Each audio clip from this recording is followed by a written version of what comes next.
नमस्कार. आज आपण कुकरमध्ये साबुदाणे टाकून एक शिट्टी घेऊन उपवासाची 1 ते 2 वर्षभर टिकणारी रेसिपी बनवणार आहोत. रेसिपी नेहमीप्रमाणे अगदी साधी, सोपी आणि परफेक्ट मापाने बनवलेली आहे. त्यामुळे तुम्हीसुद्धा नक्की बनवून बघा. तर चला मग रेसिपीला सुरुवात करूया. रेसिपी बनवण्यासाठी आपल्याला लागणार आहेत साबुदाणे. तर इथे आपण उपवासाला ज्या साबुदाण्यापासून खिचडी बनवतो ना, तेच साबुदाणे घ्यायचे आहेत. तर इथे वजनी प्रमाणामध्ये अर्धा किलो म्हणजेच 500 ग्रॅम एवढे साबुदाणे घेतलेले आहेत आणि वाटीप्रमाणे जर घेतलं ना, तर किचनमधील कोणतीही वाटी घ्यायची आहे. त्या वाटीच्या मापाने 1 वाटीभर एवढे साबुदाणे घेतले आहेत.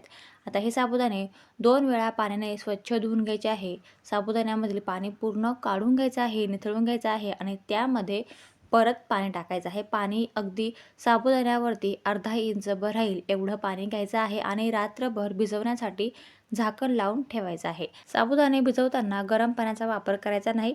थंड पाण्यामध्येच साबुदाणे भिजवायचे आहेत. छान भिजले जातात. रात्रभर साबुदाणे व्यवस्थित आता भिजले गेले आहेत. चम्मचने हे पूर्ण साबुदाणे व्यवस्थित मोकळे करून घेऊया. तर साबुदाणे रात्रभर भिजवण्यासाठी थंड पाण्याचा वापर केला होता. जर तुमच्याकडे वेळ नसेल ना, तर अगदी कडकडीत उकळतं पाणी घ्यायचं आहे आणि उकळत्या पाण्यामध्ये साबुदाणे भिजवायचे आहे अगदी 3 तासासाठी. खूप छान साबुदाणे भिजतात. तर आता एक कुकर घेऊया आणि कुकरमध्ये आपण हे भिजवलेले साबुदाणे टाकूया. आता या साबुदाण्यांमध्ये पाणी टाकायचं आहे. ज्या वाटीच्या मापाने आपण साबुदाणे घेतले होते ना, त्याच वाटीच्या मापाने इथे 1 वाटीभर नॉर्मल रूम टेम्परेचरचं पाणी घ्यायचं आहे. तर इथे मी 1 वाटी साबुदाणा आणि 1 वाटी पाणी घेते आहे. आता पूर्ण व्यवस्थित मिक्स करून घेऊया आणि यामध्येच टाकूया चवीपुरता मीठ. तुम्ही जेही मीठ खात असणार उपवासाला ते मीठ तुम्ही वापरू शकता. तर इथे मी 1 चम्मचभर चवीपुरता मीठ टाकते आहे.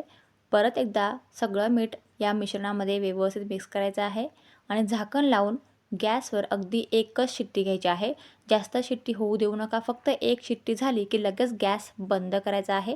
तर इथे अगदी गॅसच्या मीडियम फ्लेमवर एक शिट्टी होताच मी गॅस बंद केला आहे आणि जी शिट्टीमधील गरम हवा होती ना, ती कमी झाली आणि लगेच मी इथे झाकण उघडलेलं आहे.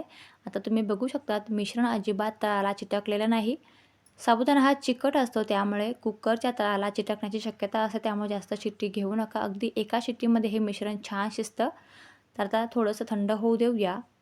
आता तुम्ही बघू शकता त्याची थिकनेस. ह्या पद्धतीने हे मिश्रण छान व्यवस्थित आलेलं आहे. खूप पातळसुद्धा करायचं आहे किंवा खूप घट्टसुद्धा नाही.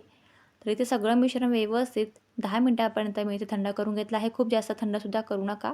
आता यानंतर एक पायपिंग बॅग किंवा मग मिठाची पिशवी किंवा तुमच्याकडे जीही पॉलिथिनची पिशवी असेल ना, त्या पिशवीमध्ये आपण हे मिश्रण भरायचं आहे. त्यानंतर ह्या पद्धतीने एक कोन तयार करून घ्यायचा आहे आणि जे पुढचं टोक आहे ना, ते कापून घ्यायचं आहे. खूप जास्त जाड किंवा खूप जास्त बारीक कापू नका. अगदी थोडंसं नॉर्मल या पद्धतीने मी व्हिडिओमध्ये दाखवते आहे ना, सेम त्या पद्धतीने अगदी थोडंसं कापून घ्यायचं आहे. कापल्यानंतर अगदी कडकडीत उन्हामध्ये आपल्याला हा पॉलिथिन आथरायचा आहे आणि ह्या पॉलिथिन पेपरवरती आपल्या ह्या पद्धतीने अगदी डॉट डॉट हे मिश्रण टाकत जायचं आहे.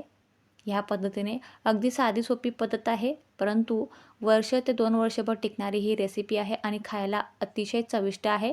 त्यामुळे तुम्ही ही रेसिपी नक्की ट्राय करा. खूप जास्त वेळसुद्धा लागत नाही. अगदी 5 ते 6 मिनिटांमध्येच व्यवस्थित हे मिश्रण तयार होतं आणि टाकण्यासाठी 5 मिनिटं लागतात. म्हणजे 10 मिनिटं ही रेसिपीला लागतात. परंतु 1 ते 2 वर्षभर टिकणारी आणि अतिशय हेल्दी आणि चविष्ट असणारी ही रेसिपी आहे. तुम्हाला जेव्हाही वाटेल खायचं आहे किंवा मग उपवासाला साबुदाणा खिचडीबरोबर, तिखटबरोबर तुम्हाला काहीतरी कुरकुरीत पाहिजे असेल, तर तुम्ही ही रेसिपी नक्की बनवून ठेवा. जेव्हाही वाटलं तेव्हा तुम्ही तळू शकतात. बाहेरून अगदी महागडे विकत आणण्यापेक्षा हे नायलॉन साबुदाणा तुम्ही अगदी 10 मिनिटात घरीच बनवू शकता. तेही अगदी हेल्दीरित्या.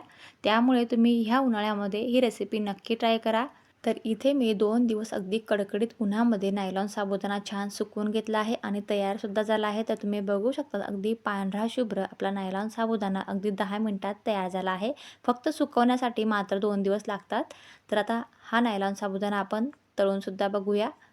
तर इथे मी अगदी कडकडीत तेल गरम करून घेतलेलं आहे आणि ह्या कडकडत्या तेलामध्ये आपण थोडा थोडा नायलॉन साबुदाणा टाकूया आणि तुम्ही बघू शकता अगदी काही वेळातच अगदी पांढरा शुभ्र नायलॉन साबुदाणा तळलेला आहे.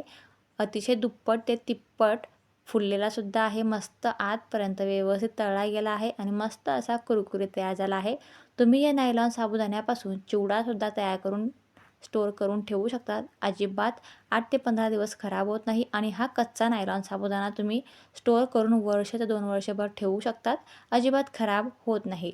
तर ह्या पद्धतीने मी बरेचसे नायलॉन साबुदाणा तळून घेतलेले आहेत. जर तुम्ही ह्या पद्धतीत अगदी एका शिट्टीमध्ये नायलॉन साबुदाणा बनवला ना, तर अगदी 10 मिनिटात तयार होतो. परंतु जर तुम्हाला वाफेवर नायलॉन साबुदाणा तयार करायचा असेल, तर तो व्हिडिओसुद्धा मी डिस्क्रिप्शन बॉक्समध्ये लिंक देऊन देते आहे. तुम्ही नक्की चेक करा आणि जर तुम्हाला नायलॉन साबुदाणा बनवायचा असेल, तर ह्या पद्धतीने नक्की बनवा. अगदी साधी आणि सोपी पद्धत आहे, परंतु अतिशय कुरकुरीत बनणारा हा नायलॉन साबुदाणा तयार होतो. तर आशा करते, की हा आजचा व्हिडिओ तुम्हाला नक्कीच आवडला असेल तर प्लीज एक लाईक नक्की करा. चॅनलला नवीन असाल तर कृपया सबस्क्राईब करा. सबस्क्राईब करणं अगदी विनामूल्य आहे. आता भेटूया पुढच्या व्हिडिओमध्ये. Thank you.